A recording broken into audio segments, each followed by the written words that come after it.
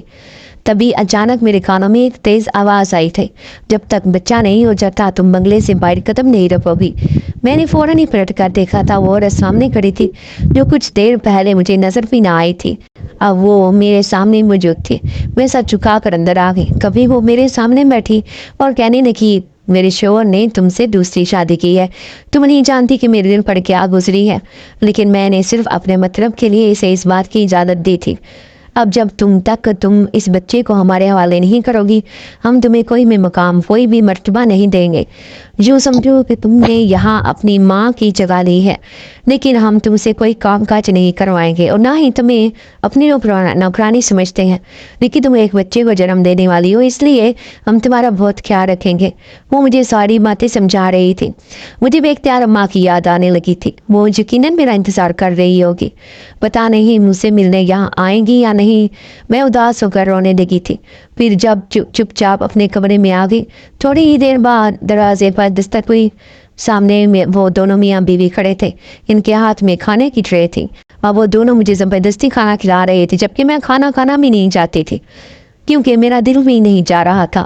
لیکن اس عورت نے سے مجھے ڈر لگتا جو اپنی لال لال آنکھوں سے مجھے گھورتی رہتی تھی۔ اس سے پہلے کہ وہ مجھے ڈانٹ دیتی، میں چپ چاپ خاموشی سے وہ کھانا اور سارے پھل کھانے لگی۔ پھر سے سارے پھل کھا کر مجھ پر نشہ ستاری ہوا اور میں گہری نیند سو گئی۔ نہ جانے کتنے گھنٹے سوتی تھا، میں سوتی رہی، مجھے خود بھی کچھ ہوش نہ رہتا۔ ایک دن ڈرتے ڈرتے میں نے اس آدمی سے کہا کہ میں اپنی اماں سے ملنا چاہتی ہوں۔ اس نے اس بات سے صاف انکار کر دیا اور کہنے لگا،